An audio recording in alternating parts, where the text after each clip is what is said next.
20대 여성이 가양역 부근에서 포착된 걸 끝으로 일주일 넘게 행방이 묘연합니다. 언니가 자신의 번호까지 공개하면서 제보를 받고 있지만 실마리가 풀리지 않고 있는데요. 지금까지 5,600건이 넘는 실종 사건을 해결한 경찰 출신의 실종 수사 전문가를 모시고 관련 내용 다뤄보겠습니다. 이건수 백석대학교 경찰학부 교수입니다. 안녕하세요. 예, 안녕하세요. 네. 자, 교수님, 지금까지 실종자들을 많이 찾아오셨는데 그러면서 하신 말씀을 보니까 실종은 시간과의 싸움이다 이렇게 얘기하셨더라고요. 네. 예, 이번 사건 관련해서 어떻게 보고 계세요?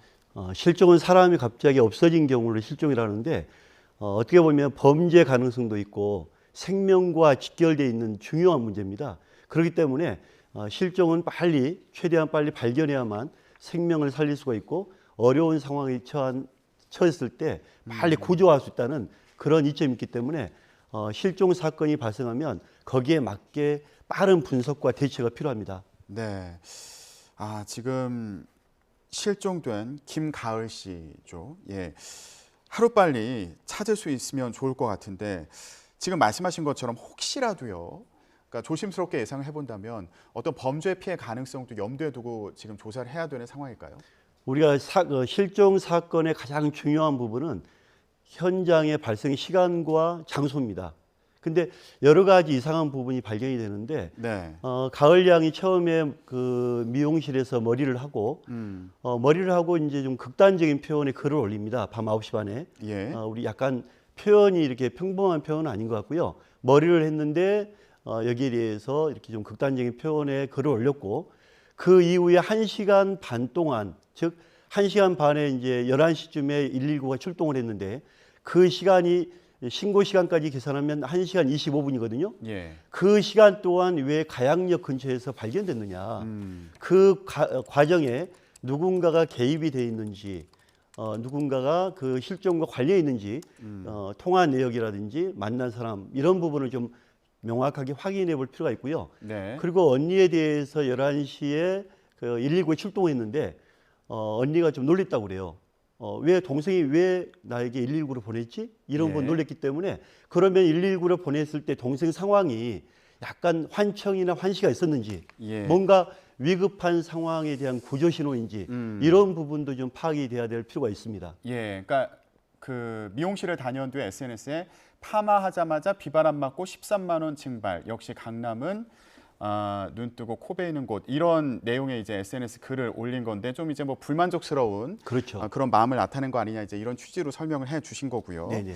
자, 지금 간단히는 짚어 주셨는데 이 과정에서 이해가 좀 잘 안 되는 부분들이 몇 가지가 있어서요. 네. 119에 이제 이 김가을 씨가 신고를 했다는 거예요. 언니가 쓰러질 것 같다 이런 내용의 신고를 했다는 건데 요거는 어떤 배경으로 볼 수 있을까요? 우리의 실종 사건의 가장 중요한 게 실종자의 상황입니다. 즉 실종자가 환청이나 환시 때문에 그 글을 보냈다고 그러면 직장 동료라든지 가족들에게 평소 가을 양의 건강 상태를 좀 확인해 봐야 될 필요가 있고요. 또 하나 제가 생각하는 부분은 뭐냐면 가을 양이 그 누군가의 구조 신호를 보냈든지 예. 그 여부를 확인하려면 119에 통화했던 시간과 또 표현, 목소리 톤 이런 부분을 정확하게 분석을 해서 예. 이걸 토대로 빠른 수사와 수색을 결정을 내야 된다 봅니다. 예, 그러니까요. 지금 이 사건을 여러분들이 좀 관심을 갖고 지켜보고 계신, 걱정하면서 지켜보고 있는 그런 상황인데 구조 신호였을 가능성도 있는 거 아니냐 이런 얘기도 있어서요. 근데 한간에는 112에 신고하면 이게 위치 추적이 바로 안 되는데 119는 위치 추적이 바로 되니까 여기에 신고한 거 아니냐 이렇게 추정을 하는 경우도 있더라고요. 실제로 그렇습니까? 아마 민간인들이 이제 119 같은 경우에는 정확하게 정밀한 위치 추적을 할 수가 있다는 이런 부분을 아는 사람은 실제로 많지가 않아요. 근데 112도 마찬가지로 시스템이 많이 개선이 돼가지고 예. 실종자를 찾는데 부족함이 없거든요. 예. 그런 부분으로 실종자의 어떤 판단을 한다는 것은 약간 좀 더 과한 표현이 될 수 있기 때문에 이 부분은 좀 더 따져봐야 될 부분입니다. 그러니까 112에 신고를 하더라도 위치 추적은 충분히 가능하다는 네, 가능합니다. 말씀이신 거죠. 위험한 그렇죠. 상황에서는 충분히 추적할 수 있다. 그렇죠. 예. 자, 119 같은 경우는 이제 긴급하게 구조를 해야 되니까 그래서 위치 추적을 하는 거 아니냐. 그렇게 이제 그런 추정을 바탕으로 이런 얘기들이 나오고 있는 그런 상황인데요. 네네네. 자, 또 조금 이해가 좀 안 되는 부분이 왜 가양역 부근에서 포착이 된 거냐. 마지막 행적이 가양역 부근인 것으로 그렇게 이제 전해지고 있는 상황인데 가족이나 언니 얘기를 들어보면은 그 근처에 갈 이유가 특별히 없다. 이렇게 설명을 하고 있거든요. 확인해 보면 그 머리 한 곳과 집과의 그 방향도 다르고 가양역에는 가양대교가 있거든요. 예. 그래서 이런 가양역과 가양대교에 실종자가 갈 만한 이유가 뭐냐. 이 부분은 역시 그 통신 자료, 우리가 통신 자료를 여러 가지 이제 그 통신 기관에서 가지고 있는 자료인데 그 중에 통신 사실 자료까지 해서 이런 부분을 정확하게 확인해 봐야만 그 안에 누군가 개입됐고 누가 통화했는지 예. 이런 부분이 파악이 될 수가 있는데 특히 이제 이런 부분이 있기 때문에 그 1시간 25분 동안 과연 가양역과 가양대교에 왜 갔는지 이 부분을 명확하게 규명을 해야만 범죄 개입 여부를 확인할 수 있기 때문에 지금 상황에서는 범죄에 대한 가능성을 열어두고 예. 통신 사실 자료와 수색을 함께 신속하게 해야 될 상황이라고 판단됩니다. 예. 자, 지금 일주일이 넘었지만 연락이 닿지 않으면서 가족들 걱정도 많은 상황인데 언니가 이제 개인 번호까지 공개하면서 제보 전화를 받고 있다고 합니다.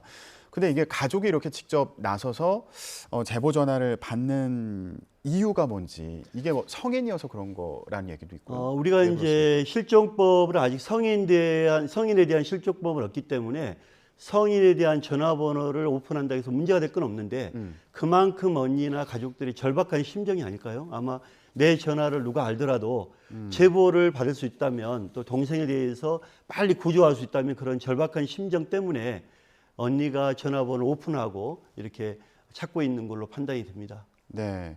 근데 이게 뭐 현행법상 성인 실종의 경우에는 적극적인 수사를 하기가 어렵다 뭐 이런 얘기도 있어서요.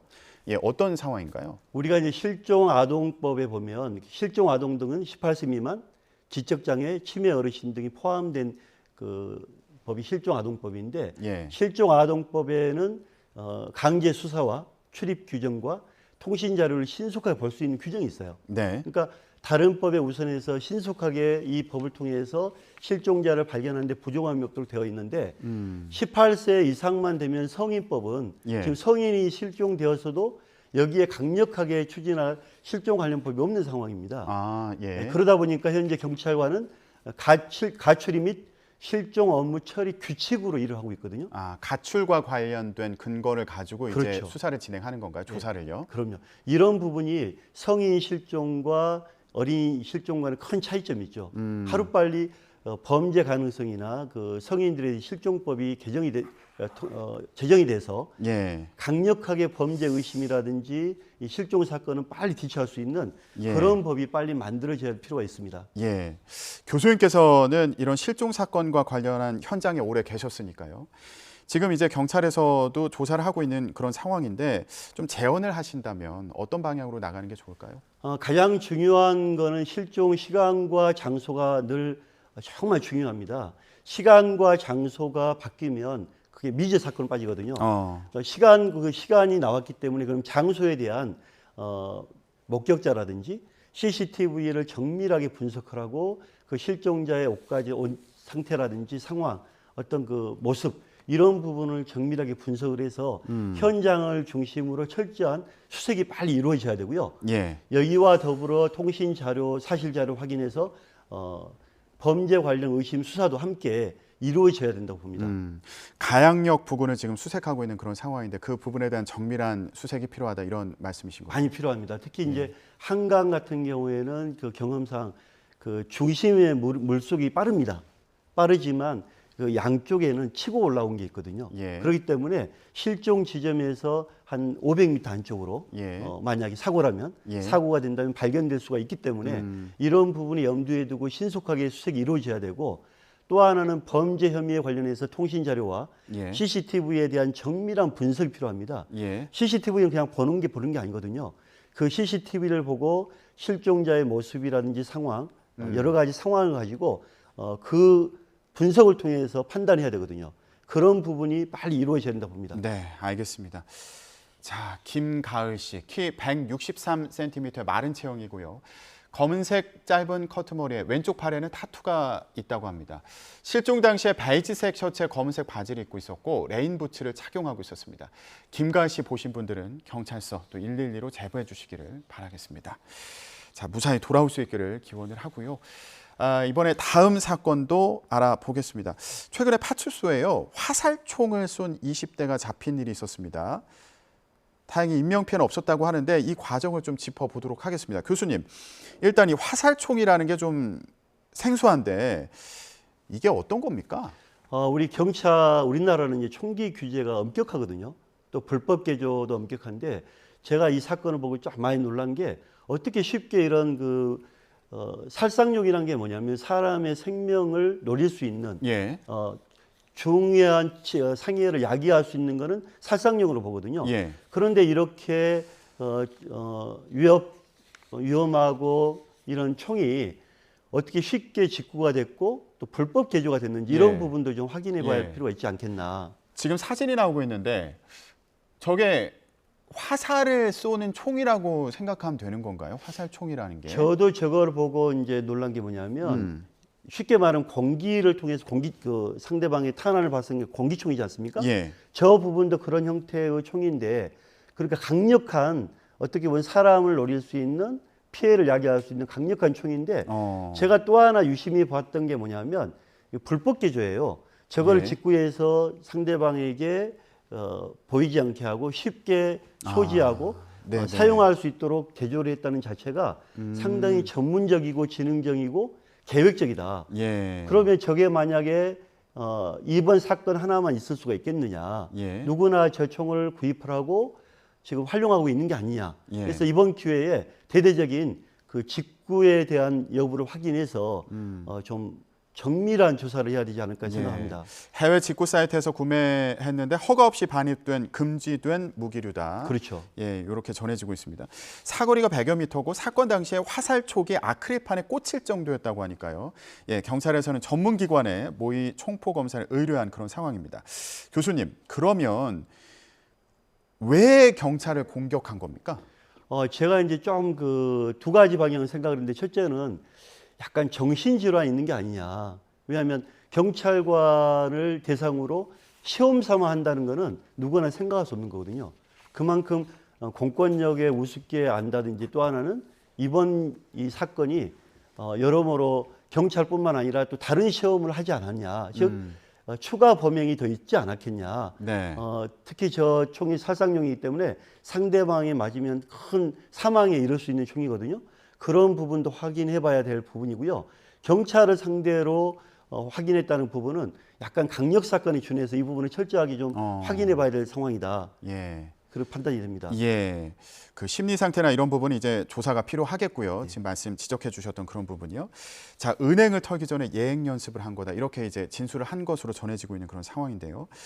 여기서 문제로 지적되는 게 또 있습니다. 바로 경찰의 대처인데 이제 파출소에 이 화살총을 쏜 거잖아요. 그 이후에 경찰이 112에 신고를 했다. 예, 이렇게 전해지고 있습니다. 이거 어떤 상황으로 봐야 되는 겁니까? 경찰 하면은 우리가 공권력의 상징, 또 봉사와 희생, 공정한 거를 기대할 수가 있는데 지금 위급한 상황에 원래 파출소 같은 경우에는 최소한 2명과 그 파출소장이 근무를 하거든요. 네. 그러면 이러한 대기도 있고 또 주변에 순찰차가 있는데 그 시간 동안 숨어서 있었다는 자체가 이해가 안 되고 이건 정말 철저하게 조사를 좀 해야 될 상황이고 예. 심지어 경찰관이 총도 차고 있는데 왜 추격을 하지 않았냐. 그러면 그 피의자가 이 총을 가지고 제2의 3의 범행을 저지르고 누군가 그 생명을 뺏어갈 수 있는 위급한 상황이란 말이에요. 예. 이런 부분에 왜 직접적인 대응을 하지 않고 경찰이 휴대전화로 했다는 자체는 정말 철저한 조사를 통해서 네. 개선해야 될 부분이 아닌가 예. 판단이 됩니다. 그래서 이게 10분 넘게 무대응한 거 아니냐 이런 지적이 나오고 있는 그런 상황이고요. 그래서 이게 궁금한 게 물론 이게 총을 쏜 걸로 또 생각할 수도 있잖아요. 물론 이 화살총이라는 것도 위험한 그 총기류입니다만 총을 발사한 걸로 이제 생각을 했을 수도 있고요. 여러 가지 그 위험한 상황이라고 인지를 했을 것 같은데 이럴 때 매뉴얼이 또 있지 않겠습니까? 원래 이제 파출소의 그 상황별로 초동 조치라든지 사건에 대한 대응 매뉴얼이 다 내려가 있고 그 하달되어 있기 때문에 특히 이렇게 강력 그 총기에 준했을 때는 경찰의 그 경찰관 직무집행법상 네. 비례 원칙에 준해서 상대방이 예를 들면 뭐 약간 방망이를 들었다면 상관이 없지만 예. 총기라든지 예. 탄환을 통해서 공기총이라든지 유사한 총을 통해서 상대방을 공격했을 때 거기에 맞게 대응을 해줘야 되거든요. 그래서 신속하게 제압을 해야 제2, 3 피해가 없기 때문에 이번 대응은 비례 원칙상 또 경찰관 직무집행상 매뉴얼상 상당히 문제가 많다고 보여집니다. 네. 지금 경찰 같은 경우에는 사건이 일어나고 나서 한 20분 정도 지나서야 움직였다 이런 지적도 나오고 있는 상황이고요. 12시간 이후에 이 범인이 잡힌 거잖아요. 그러다 보니까 그럼 그 사이에 이 화살총은 본인이 갖고 있었던 거 아니냐. 그러면 그렇죠. 다른 사건이 또 일어날 수 있었던 거 아니냐 이런 우려도 있거든요. 제가 우려했던 부분이 바로 그 얘기입니다. 경찰을 상대로 시험 삼아 했다는 거는 민간인은 안중에 없는 거거든요. 그러니까 얼마든지 자기가 마음 먹으면 사람을 살상할 수도 있고 자기 하고 싶은 대로 할 수 있다는 건데 네. 이거는 우리 사회 제도의 어떤 문제점이 아니냐 이런 판단이 되기 때문에 어떤 경찰의 부실 대응은 철저하게 좀 이번에 규명되고 고쳐져야 할 부분이고 또 하나는 이분이 이렇게 직구에서 구입해서 불법 개조하고 돌아다닐 동안 특히 이분에 대한 사회 제도적 관찰 관리 부분은 또 있어야 되지 않겠습니까?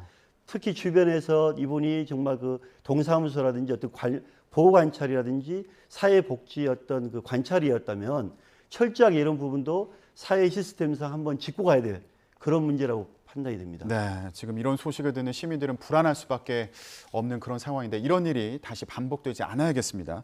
지금까지 이건수 백석대학교 경찰학부 교수였습니다. 교수님 오늘 말씀 고맙습니다. 네, 감사합니다.